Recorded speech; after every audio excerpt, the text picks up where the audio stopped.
Hi friends, எல்லோரும் எப்படி இருக்கீங்க? நல்லா இருப்பீங்க. பேசும் கிரகங்களிலிருந்து உங்கள் நித்யா ராஜேந்திரன். ஃப்ரெண்ட்ஸ், இப்போது ஒருத்தர் நல்லா சம்பாதிக்கிறாரு அப்படின்னு சொன்னால் அந்த சம்பாதிய விஷயம் மென்மேலும் வளர்கிறதுக்கு சில பாவங்கள் ஹெல்ப் பண்ணும் ஃப்ரெண்ட்ஸ்.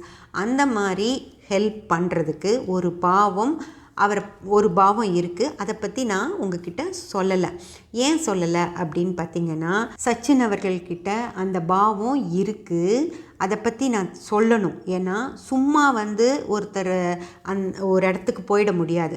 மிக சிரமப்பட்டு போராடி தன்னோட கஷ்டங்களையெல்லாம் தாங்கிட்டு அப்போ அந்த இடத்துக்கு போகணும் அப்படின்னா ஒரு போராட்ட குணம் அவர்கிட்ட இருக்கணும் ஃப்ரெண்ட்ஸ். அப்படி ஒரு போராட்ட குணம் சச்சின் அவர்களுக்கு தேவைப்படலை. ஏன்னா கிரிக்கெட் அவருக்கு ரொம்ப பிடிச்சிருந்துச்சு. அது ஒரு கேமு. அந்த விளையாட்டில் அவர் சரியாக பண்ணாலே அவருக்கு ஒரு இடம் கிடச்சிரும். அவர் ஒரு விசிட்டிங் கார்டு எடுத்துகிட்டு போயிட்டு, நான் இந்த மாதிரி நல்லா ஆடுவேங்க, நீங்கள் எனக்கு வாய்ப்பு கொடுங்க அப்படின்னு கேட்க வேண்டிய அவசியமே இல்லை. ஏன்னா அவர் நல்லா ஆடினார், அதை பார்த்தாங்க.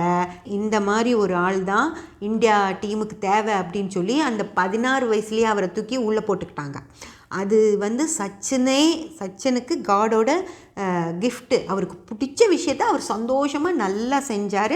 அவருக்கு அதில் நல்ல மரியாதையும் பணமும் பட்டமும் பதவிகளும் கிடச்சிச்சு. அதனால் இவர் போராடி ஜெயித்தார் அப்படிங்கிற ஒரு விஷயத்தை இந்த இடத்துல நம்ம கொண்டு வரவே தேவையில்லாமல் போயிடுச்சு. அதனால தான் 6ஆம் பாவம் அப்படிங்கிற விஷயத்த நான் உங்ககிட்ட சொல்லவே இல்லை ஃப்ரெண்ட்ஸ். 6ஆம் பாவம் அப்படிங்கிறது போராடி வெற்றி அடைகிறது அப்படிங்கிற பாவம். ஓகேங்களா? இப்போது இந்த 6ஆம் பாவம் யாருக்கு இருந்துச்சு அப்படின்னு சொல்லி பார்த்தீங்க அப்படின்னா, திரு மகேந்திர சிங் தோனி அவர்களுக்கு அந்த 6ஆம் பாவம் இருந்துச்சுங்க. 6ஆம் பாவம் அப்படிங்கிறதுல 2 விஷயம் இருக்குது ஃப்ரெண்ட்ஸ். போராட்ட குணமும் 6ஆம் பாவத்தில் இருக்குது, ஆளுமை திறனும் 6ஆம் பாவத்தில் தான் இருக்குது. இப்போது சச்சின் அவர்களுக்கு 6ஆம் பாவம் தேவைப்படலை அப்படின்னா அவர் போராடி அந்த இடத்துல ஜெயிக்கவே இல்லை. அவர் நல்லா அதாவது தனக்கு பிடிச்ச விஷயத்த சந்தோஷமாக செஞ்சார். அதுலேயே அவருக்கு அந்த விஷயம் கிடச்சிருச்சு. இன்னொரு முக்கியமான விஷயமும் சச்சின் அவர்களுக்கு பார்த்திங்க அப்படின்னா, அவர் பாம்பேயில் பிறந்தது. அந்த பாம்பேயில் அதாவது தலைமை பீடத்தில் எங்கெங்கேயோ இருந்தால் நீங்கள் பாம்பே சேரணும். ஆனால் இவர் பாம்பேலேயே இருந்தது அப்படிங்கிறது, கிரிக்கெட் அகாடமிலேயே அவர் விளையாண்டுக்கிட்டே இருந்தது. அதை பெரிய அதனுடைய சீஃப்ஸ் எல்லாம் அதை பார்த்துக்கிட்டே இருந்து அவரை எடுத்து போட்டுக்கிட்டாங்க. அதனால் அவருக்கு அந்த இடத்துக்கு போகிறக்கான வழி ஈஸியாக அமைஞ்சிருச்சு. ஆனால் திரு தோனி அவர்களுக்கு பார்த்திங்க அப்படின்னா, அவர் ராஞ்சியில் பிறக்கிறாரு. அங்கே இருக்கிற அந்த டீம் மக்கள் எல்லாமே அதை அப்ரூவ் பண்ணி அப்புறம் அவர் பாம்பேக்கு அந்த இந்தியா டீமுக்குள்ளே வர்றது அப்படிங்கிறதுக்கே அவர் ஒரு போராட்டம் செய்ய வேண்டி இருந்துச்சு. தோனி அவர்களை பற்றி ஒரு படம் எடுத்தாங்க. அந்த படத்தை பார்த்திங்கனாலே அவரோட அந்த இதெல்லாம் அவர் பட்ட போராட்டங்கள் எல்லாம் உங்களுக்கு தெரியும். அந்த மாதிரி அவர் உள்ளே வந்தார் ஃப்ரெண்ட்ஸ். உள்ளே வந்ததுக்கப்புறமா, டீமுக்குள்ளே வந்ததுக்கப்புறமா அது தன்னோட திறமையை காட்டி அவர் நல்லா மேலே கேப்டன் அப்படிங்கிற போஸ்ட்டுக்கும் வந்தார். அதுக்கப்புறம் அவர் கேப்டனாக ஆனதுக்கப்புறம் அந்த டீம் வேர்ல்ட் கப்பே ஜெயிச்சது. அப்புறம் அவர் சொன்ன வார்த்தை இது சச்சினுக்காக நாங்கள் ஜெயித்தது அப்படின்னு சொல்லி சொன்னார். அந்த தலைமை பண்பு அப்படின்னு ஒன்று இருக்குது இல்லைங்களா, அது ஆளுமை திறன். ஆளுமை திறன் அப்படிங்கிறது 6ஆம் பாவத்தால் மட்டும்தான் ஃப்ரெண்ட்ஸ் கொடுக்கவே முடியும். அதாவது ஒரு டீமை வழி நடத்துகிற திறமை அப்படிங்கிறது, அதாவது நல்லா சிரிச்சும் பேசணும், ஆனால் அவங்க மனசு கஷ்டப்படாமல் அவங்கள அந்த வேலையையும் செய்ய வைக்கணும்.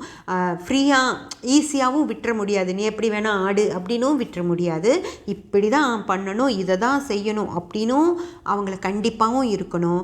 ஆனால் எல்லாருமே நல்ல திறமைசாலிகள். அங்கே டீமில் இருக்கிற எல்லாருமே திறமைசாலிகள். அந்த திறமைசாலிகளை சும்மா திட்டிரெல்லாம் முடியாது.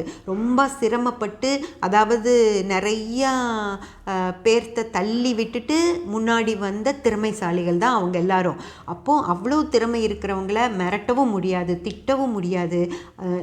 அவங்களோட அவங்க மனசு போலையே பேசி ஆனால் அவங்க கிட்டேருந்து வேலையும் வாங்கிடணும்.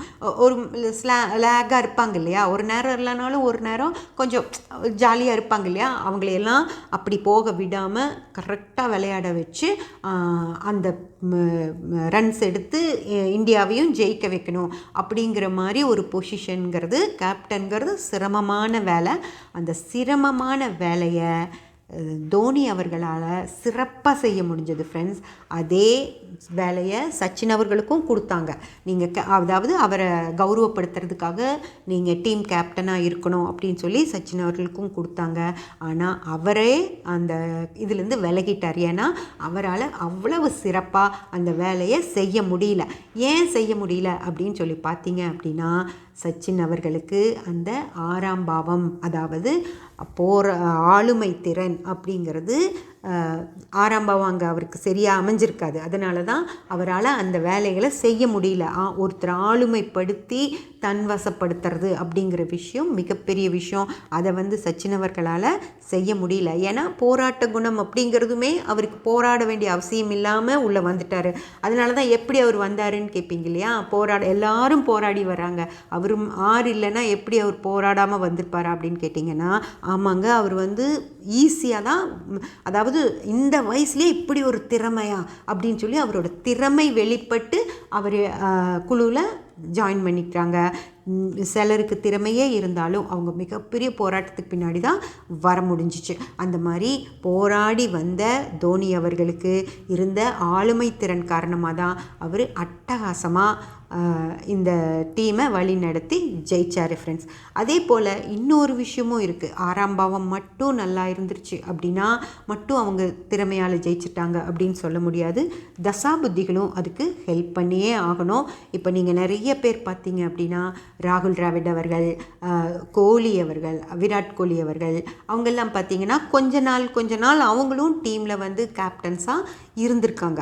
ஆனால் அவங்களால ஒரு அளவுக்கு தான் டீமை வழிநடத்தி கொண்டு போக முடியுது.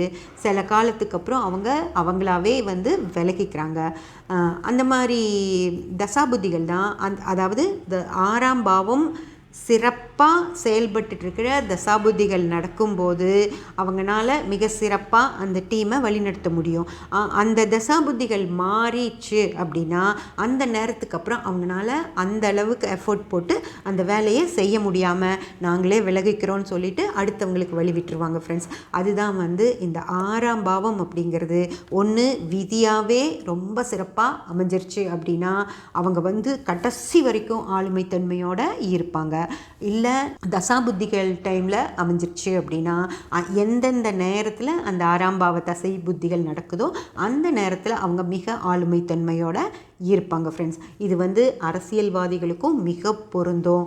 தொழிலதிபர்களுக்கு எல்லாத்துக்குமே இந்த 6ஆம் பாவம் மட்டும் இல்லை அப்படின்னா, அதுவும் 6ஆம் பாவம் நல்லா உச்ச நிலைமையில் இருந்துச்சு அப்படின்னா தான் அவங்க மிகப்பெரிய அரசியல் ஆளுமைகளாவோ அல்லது மிகப்பெரிய தொழில் ஆளுமைகளாவோ இருக்க முடியுமோ தவிர 6ஆம் பாவத்தோட வலு இல்லாமல் அந்த இடத்துக்கு போயெல்லாம் ரீச் பண்ணவே முடியாது ஃப்ரெண்ட்ஸ். ஓகே ஃப்ரெண்ட்ஸ், இன்னும் லக்ன பாவத்தை பற்றி பேச நிறைய விஷயங்கள் இருக்குது. நம்ம அடுத்த பதிவுகளில் பார்க்கலாம்.